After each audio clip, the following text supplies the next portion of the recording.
Alright, so today we're going to continue what we did yesterday, solving equations, but we're actually going to continue with the solving. So yesterday we only went up to steps 1 through 3. Today we're going to actually do steps 4 and 5. So you can write all these down. If you need to pause the video, then go ahead. Otherwise, we're going to start with problem number 1. Alright, so first you're going to look at all your denominators. We have 3x and 1. Find your LCD first. So 3 and 1 both go into 3, and you need an x there.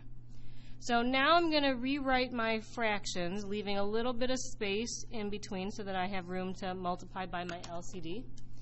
All right, I'm going to write 3x over 1, 3x over 1, and 3x over 1. So that's multiplying each thing by the LCD. Now I'm going to cancel my common factors. So notice that I have a 3 that can cancel out. I'm left with 10x over 1, which is just 10x. Here my x's cancel, so I'm left with 12 over 1, which is just 12. And over here nothing cancels, I have 6x over 1, which is just 6x. Alright, so now I'm going to solve for x. This is where we stopped yesterday. Now we're going to continue. So you know how to solve an equation. Just get x by itself, subtract 6x. You get 4x equals 12, and then divide both sides by 4. So you get x equals 3. So there's your final answer. Just check for extraneous solutions. Make sure that if you put x in the denominator here, that it doesn't make a denominator of 0. So your domain here would be x cannot equal 0, but this answer is okay. So that's good. All right, next problem. Look for your LCD. I've got 4, and I've got x. Now you don't have to do 4 times 4 to be 16. You just do 4 because they're both the same. All right, so I'm going to rewrite my equation. And my LCD is 4x. So I'm going to write that next to each one. All right, then I'm going to cancel my common factors. So x's cancel out. I'm left with 24 over 1, which is just 24. Here my 4's cancel, so I'm left with 5x over 1, which is just 5x. Here I'm left with 4's cancel out, so I'm left with negative 7x over 1, which is just negative 7x. Once you have no fractions, now you're just going to solve. So I'm going to subtract 5x. I'm left with 24 equals negative 12x. Then if I divide both sides by negative 12, I get negative 2. So that's my solution. I'm just going to double check that if I were to put negative 2 down here, it doesn't make my denominator 0. So I'm good. Okay, so we're going to keep going to the next few problems. We got 4 more on the other side. All right, so again, you're going to start with your LCD. So if you want to see your steps, we'll leave it up there. All right, your LCD is 3x. Here your LCD is 6 times the quantity x minus 1, because that's a binomial. All right, so I'm just going to rewrite, leaving myself a little bit of space. So I put 3x over 1, 3x over 1. All right, and then I'm going to look for common factors. Cancel out my x's. I'm left with 3 times the quantity x plus 2. Here I cancel out my 3's. I'm left with 2x over 1, which is just 2x. So now I'm going to solve for x. I'm just going to distribute 3x plus 6 equals 2x. Then you guys should know how to solve from here. So if I subtract 3x, I'm left with 6 equals negative x. Divide by negative 1. I have negative 6 equals x. All right, so again, just double check. If I put negative 6 in the denominator, it doesn't make it 0, so I'm good. All right, this next one, I've got 6 times x minus 1. That's my LCD. All right, I'm just going to copy my problem down, x minus 2 over 6, x minus 2 over x minus 1. All right, so look for common factors. 6's cancel. I'm left with x minus 1 times x minus 2. Here my x minus 1's cancel. So now when you solve, you need to look at, here you need to FOIL. So you got x squared minus 2x minus 1x plus 2. Here you need to distribute. Okay, so if you FOIL and add together common terms, you get x squared minus 3x plus 2 equals 6x minus 12.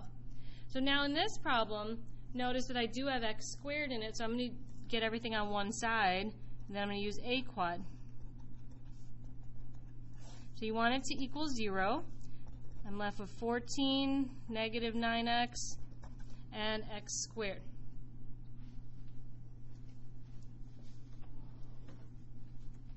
If you want to, you could factor, but instead I'm just going to use my A-quad program, because I think that would be the fastest way to do the problem. A is 1, B is negative 9, and C is 14. So my answers are x equals 7 and x equals 2. Okay, now double check. Does this make your denominator equal to 0? 7 minus 1 is 6, that's okay. 2 minus 1 is 1, that's okay. So these both work. All right, last two problems. So look for your denominators. Find your LCD. It's 1x, right, which is just x. So you could say x over 1 minus 18 over x equals 3 over 1. I'm just going to cross off the x. We don't need that. So my LCD is x. I'm going to multiply each one by x over 1. All right, so nothing cancels. I'm left with x squared over 1, which is just x squared. I'm left with 18 over 1, which is just 18. And here nothing cancels, so I'm left with 3x over 1, which is 3x. Since I have x squared, I need to move everything to one side. So I have x squared minus 3x minus 18 equals 0. And then again, I'm going to use my A-quad program.